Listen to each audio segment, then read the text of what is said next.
السلام علیکم. ابصار عالم لائیو میں ایک مرتبہ پھر خوش آمدید.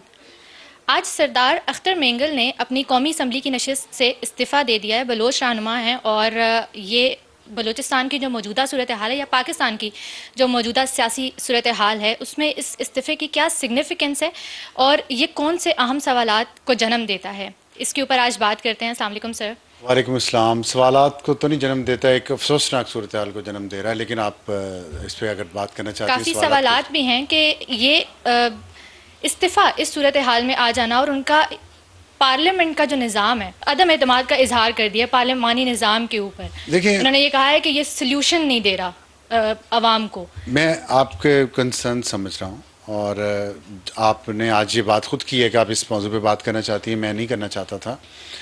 اور مجھے اچھا لگا ہے کہ آپ ایک ینگ جنریشن سے ایک نمائندہ بلوچستان کی صورتحال پر اور سردار اختر مینگل کے اس طرح استعفیٰ دینے پہ افسردہ ہے اور بات کرنا چاہتا ہے. دیکھیں، سردار اختر مینگل ایک ایم این اے نہیں ہے، وہ سردار عطا اللہ مینگل کا بیٹا ہے جو آج اس پارلیمنٹ پہ عدم اعتماد کر کے یہاں سے جا رہا ہے.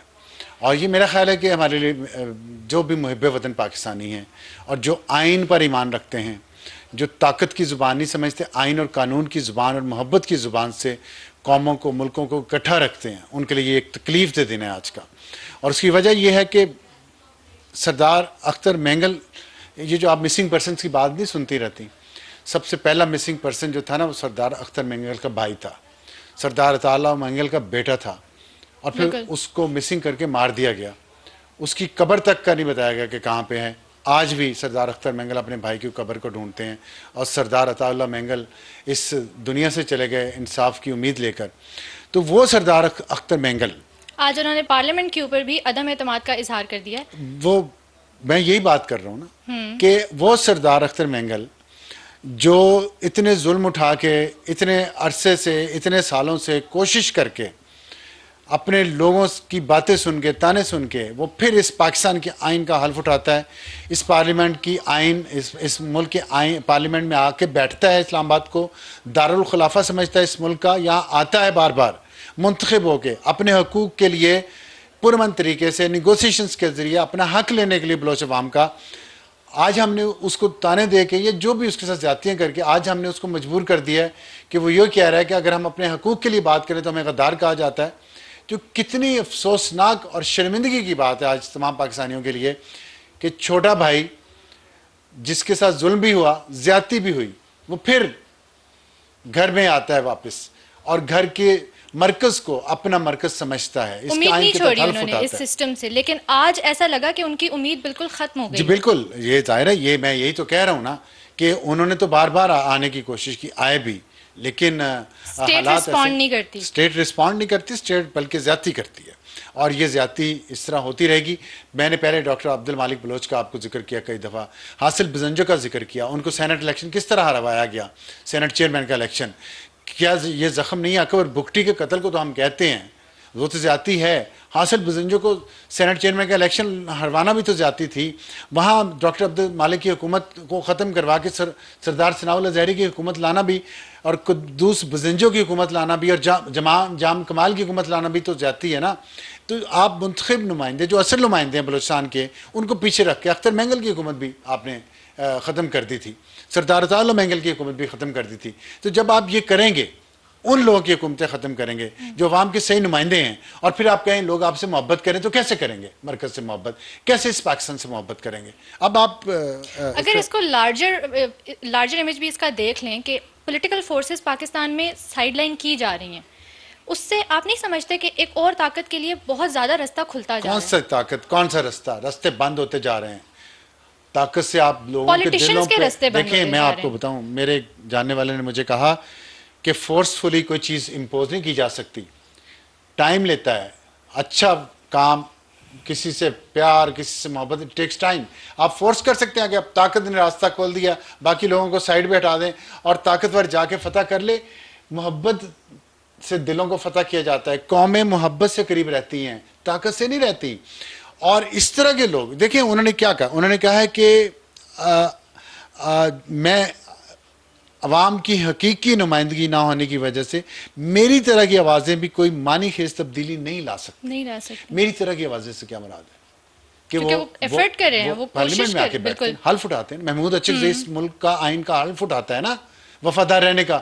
اس سے بڑی وفاداری کیا ہے کہ بلوچ جن کے اوپر آپ جن کو کوشچن مارک رکھتے ہیں سب پہ, وہ آتے ہیں اس اسلام آباد میں, یہاں آ کے اس پارلیمنٹ میں پاکستان کے آئین کی وفاداری کا حلف اٹھاتے ہیں, اور آپ انہیں مایوس کر دیتے ہیں, آپ انہیں بد دل کر دیتے ہیں, وہ چھوڑ کے چلے جاتے ہیں. تو پھر کیا کریں گے وہ, کہاں جا کے کس فورم پہ اپنی سنوائی کریں, کس فورم پہ جا کے اسٹرگل کریں.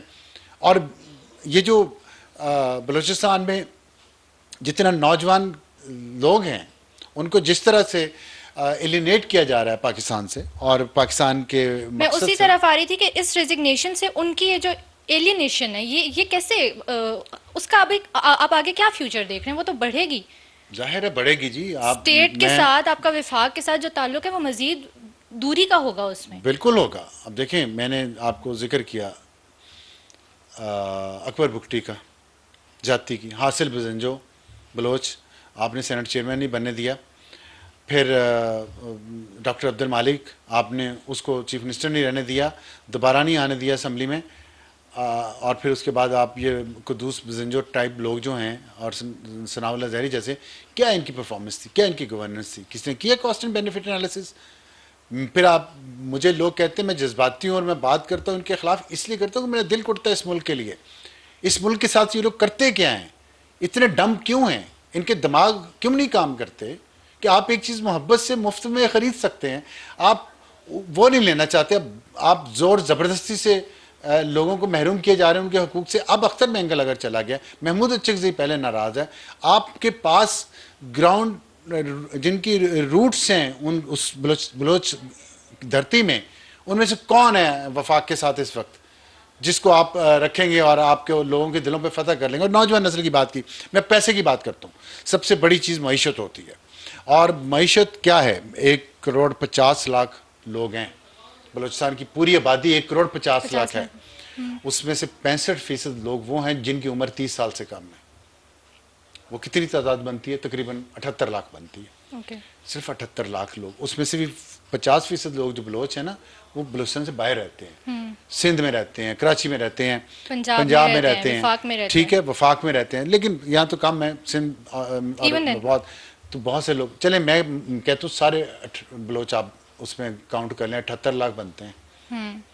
78 لاکھ کو اگر آپ 1 لاکھ روپیہ مہینہ ان کو جاب دیں, سب کو, نوجوانوں کو, جتنے نوجوان ہیں 30 سال سے کم, حالانکہ 30 سال سے کم سارے بے روزگار بھی نہیں ہوں گے, سارے اس قابل بھی نہیں ہوں گے کہ وہ جاب کر سکیں, بچے بھی ہوں گے, اسکول جاتے بھی ہوں گے, میٹرک پاس سے لے لیں آپ, شروع کر لیں, ایک رف انالیسز آپ کر رہے ہیں, رف انالیسس کر لیں. 78 لاکھ لوگوں بھی ہوں, 78 کروڑ روپے ایک مہینے کا بنتا ہے. اگر آپ ان کو 1 لاکھ روپے مہینے پہ جاب دیں اور جاب میں انہیں ٹریننگ دیں, اسکلڈ لیبر بنائیں, یا ان کو ایسے کوئی ہنر سکھائیں جس سے وہ اپنا کام کر سکیں, کاروبار کر سکیں, یا وہ ہنر سیکھ کے بیرون ملک جائیں یا ملک کے دوسرے حصوں میں جائیں, نوکریاں کریں, اپنا روزگار پیدا کریں. 1 سال 2 سال آپ ایسی اسکیم چلائیں, 5 سال چلائیں, ایک ویو آئے وہ چلی جائے, دوسری آئے وہ چلی جائے, تو کچھ عرصے میں آپ دیکھیں گے کہ لوگوں کی ریزنٹمنٹ ختم. میں صرف ایک سٹیپ بتا رہا ہوں, 1 لاکھ روپیہ مہینہ 78 لاکھ لوگوں کو دیں گے, 78 کروڑ روپیہ مہینے کا, سال میں پورا کتنا خرچہ ہے؟ 9 ارب 36 کروڑ روپیہ صرف. اور 9 ارب 36 کروڑ پتہ ہے کتنا بہت لگے گا آپ کو؟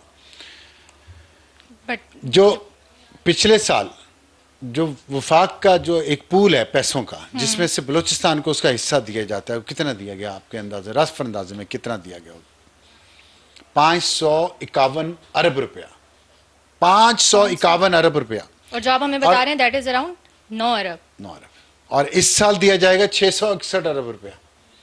661 ارب دیا جائے گا. اس میں سے میں کہہ رہا ہوں 9-10 ارب لوگوں پہ آپ, نوجوانوں پہ لگا دیں ہر سال. ایک منٹ ٹھہریں, ابھی اور بات آپ کو میں بتاؤں, اب میں مجھے پوری کر رہے ہیں, پھر آپ کو میں سوال ہے. Because you are making it sound so easy. اگر دل ہے نا, دماغ نہیں, اگر لالچ نہیں, آپ کے پیٹ سے نہ سوچیں, لالچ سے نہ سوچیں, یہ وفاق اور اس کے نمائندے, اور دل سے سوچیں تو یہ اتنا ہی آسان ہے. لیکن بدنیت ہیں, اور پھر یہ غداری اور حب الوطنی کے سرٹیفکیٹ یہ بانٹتے ہیں جن کا جو سوچتے میدے سے ہیں اور دل سے نہیں سوچ پاتے. ان کو نہیں سمجھ آ رہی اتنا آسان کام ہے. اب میں آپ کو بتاؤں کتنا خرچہ 551 ارب روپیہ گیا ہے وفاق سے بلوچستان کو. خرچ کتنا کیا؟ 400 ارب روپیہ. باقی بچا ہوا ہے. لیکن کوئی خرچ کرنے کے لیے تیار نہیں ہے. لیکن خرچ کوئی ادھر کچھ مسلینس میں چلا گیا. پھر بھی ان کے پاس 100 ارب کے قریب بچا ہوا ہے. آپ کیوں نوجوان نسل کو انگیج نہیں کرتے؟ آپ کیوں ان کو جابز نہیں دیتے، ٹریننگ نہیں دیتے؟ کتنا ٹائم، کتنا پیسہ لگے گا؟ لیکن نہیں کرتے. اور بدقسمتی ہے اس ملک کی کہ اتنا آسان حل آپ کے پاس ہے اور نہیں کیا جا رہا. اب آپ سوال پوچھیں، اور یہ میں میسج دے رہا ہوں ان کو جو حکومت کرتے ہیں بلوچستان پہ، جو وفاق پہ حکومت کرتے ہیں، کہ آپ لوگوں کی ذاتی زندگیوں کی باتیں بیٹھ کے نا میٹنگز میں کیا کریں. آپ اپنے کام پہ توجہ رکھیں. اور کام یہ ہے کہ بلوچستان کی نوجوان نسل کو اور وہاں کی جو اصل سیاسی قیادت ہے اس کو آپ اپنے پاس لے کے آئیں، محبت سے ان کے دل جیتے ہیں. ان کے اوپر جو ان کا حق ہے پیسہ، وہ ان کے اوپر خرچے ان کو دیں. جس سرداروں وڈیروں اور سرکاری نوکروں کی جیبوں میں نہ جائے. مجھے واقعہ یاد آ گیا، ایک فراری کار سرخ رنگ کی سرکاری ملازم کے بیٹے نے اپنے 2 جونیئرز کو بھیجا کہ جا کے اس کی ٹیسٹ ڈرائیو لے کر کے آئیں. 20 کروڑ روپے کی کار، ایکسیڈنٹ ہو گیا، مر گئے سرکاری ملازم. 20 کروڑ کی ایک فراری کار ہے اور آپ 78 کروڑ روپے مہینے کا نہیں خرچ کر سکتے نوجوانوں پہ. ایک سرکاری اور بیوروکریٹ پکڑا گیا، اس کی گاڑی میں سے 50 کروڑ روپے کیش برآمد ہوا. اتنی کرپشن ہے بلوچستان میں، اتنی کرپشن ہے بلوچستان میں. اور پھر بھی 100 ارب بچا. اتنا کھا کے 100 ارب بچ گیا، وہ دینا نہیں ہے نوجوان نسل کو، غریب نسل کو. آپ نے کہا آپ سوال کریں، میرے پاس سوال کرنے کو نہیں ہے کچھ بھی، افسوس کرنے کو بہت کچھ ہے. اسی نوٹ پہ میں کنکلوڈ کروں گی کہ جو پولیٹیکل ریپرزنٹیشن ہے اس کو نہ آگے آنے دیا جائے گا اور نہ وہ کچھ کر سکے گی اس ملک کی نوجوان کی عادت کے لیے. اور اگر سلیوشنز اتنے ایزی ہیں اور پھر بھی وہ نہیں ہو پا رہے تو پھر سوچنے کا مقام ہے. خیال رکھیے. اللہ حافظ.